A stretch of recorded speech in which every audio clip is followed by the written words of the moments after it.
Peaceful, peaceful, peaceful, peace.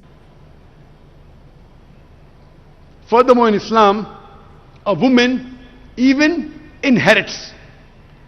In many religions, the woman is not allowed to inherit. She does not have any share in the property left behind by her family members. But in Islam, the woman inherits. There are on many occasions where they object and they say, fine, in Islam women do inherit, but why do they inherit half? Trying to say that Islam subjugates the woman. But if you analyze the logic behind it, you'll understand the wisdom of Allah subhanahu wa ta'ala, of our Creator, Almighty God.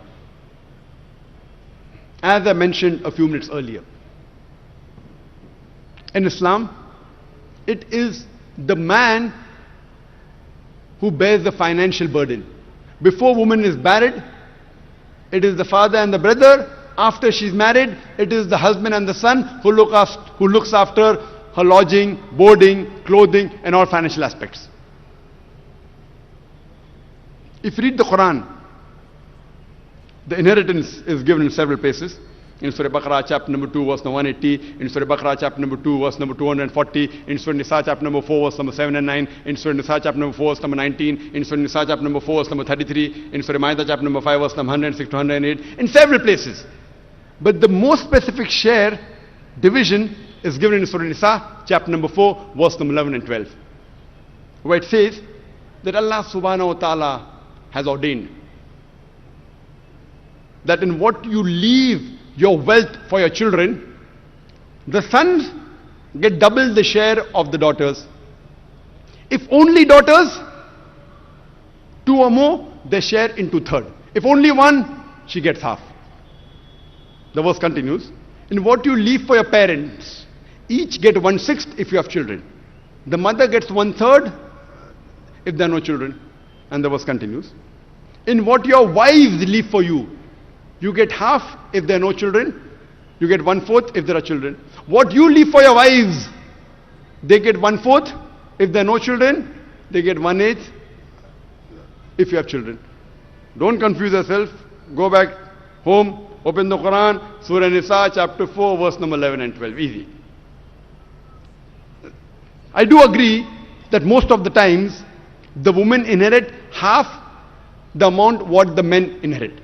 But there are occasions when they inherit equal. For example, 1/6 both for the parents, for mother and father, if they have children. But if they don't have children, mother gets 1/3. That means double than that of the father. But I do agree with you, as a whole, most of the time, the woman inherit half. Son gets double than that of the daughter. Husband gets double than that of the wife, most of the time. What is the logic behind it? The logic is, as I mentioned, since man is the person who takes the financial burden, and suppose there's a person who dies, and after giving the shares of the other people, if $150,000 or 150,000 rupees is balanced for the children, after giving the shares of the other relatives, if $150,000, 150,000 rupees is balanced, and that man has got one daughter and one son, the son will get $100,000 or 100,000 rupees, and the daughter will get $50,000 or 50,000 rupees. People will say injustice. Why did the daughter get half? But the logic behind it is, the man has the financial burden. I am asking a question, would you want to inherit $100,000 or 100,000 rupees and spend 80 or 90% of that what you have inherited on the family if you are a man? Or would you prefer inheriting $50,000 or 50,000 rupees and not spending a single penny or single paisa on the family? If you are a man and if you inherit $100,000, 100,000 rupees, maybe 80 or 90% goes on the family. What is left with you? 10,000, 20,000 rupees or dollars. If you are a woman, you get $50,000 or 50,000 rupees, 100% you keep for yourself. So would you prefer inheriting 100,000 and keeping only 10, 20,000 with you, or would you prefer inheriting 50,000 and keeping everything with you? If Allah would have given equal amount to both, then I would have to give a talk on men's rights in Islam. When Allah has given the rights, He is even equal. If He has put the financial burden on the men, He sees to it that the men get double. Otherwise it will be injustice. And the Qur'an says in Surah Nisa chapter number 4 verse number 40, Allah subhanahu wa ta'ala is never unjust in the least degree. Is never unjust in the least degree. So if you know the hikmah behind it, you'll realize that the guidance given by our Creator is the best. Just because the women in Islam are financially more secured than the men, what would you say? The women in Islam, are they protected or are they subjugated?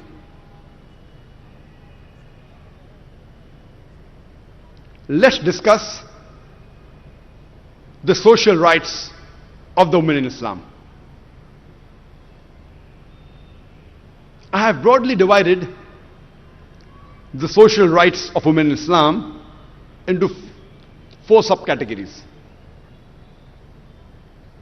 The rights of the daughter in Islam, the rights of the wife in Islam, the rights of the mother in Islam, and the rights of the sister in Islam.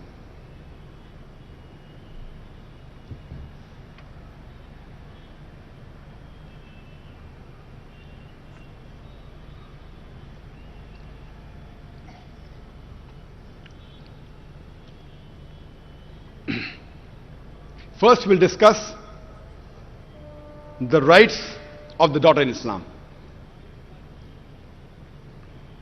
The Quran prohibits the killing of any female child or female infant. The Quran says in Surah Takwir, chapter number 81, verse number 7 to 9, that when the female child is buried alive, and when she is asked, for what crime was she killed? Quran prohibits the killing of female children and female infants. The Quran does not only prohibit the killing of female infants, it prohibits the killing of all infants, all children, whether male or female. Quran says in Surah Anam, chapter number 6, verse number 151, that kill not your children for want of sustenance. For it is Allah subhanahu wa ta'ala who will give sustenance to you and your children. Allah repeats the message in Surah Isra, chapter number 17, verse number 31. Kill not your children for want of sustenance. For it is Allah subhanahu wa ta'ala who will give sustenance to your children and you. For killing of children is a major sin. There was a program that came on BBC. The name of the program, Assignment, and the title was Let Her Die. There was a British reporter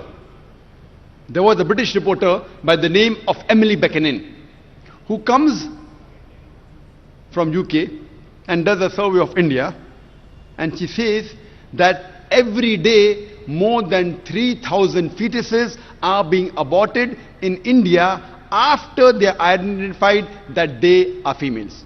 If you multiply this figure by 365, the number of days in a year, you get a total of more than 1 million fetuses are being aborted in India alone after they are identified that they are females. And according to the Tamil Nadu government hospital report, it says out of 10 female children born alive in the Tamil Nadu government hospital, 4 are put to death. And there are big billboards and hoardings in states such as Rajasthan and Tamil Nadu saying, spend 500 rupees and save 500,000 rupees. Indicating, spend 500 rupees and do the ultrasonography. Identify that the child you're carrying is a female and abort her and save the couple of lakhs in upbringing her and the balance few lakhs in dowry. Spend 500 rupees and save 500,000 rupees. Very good bargain.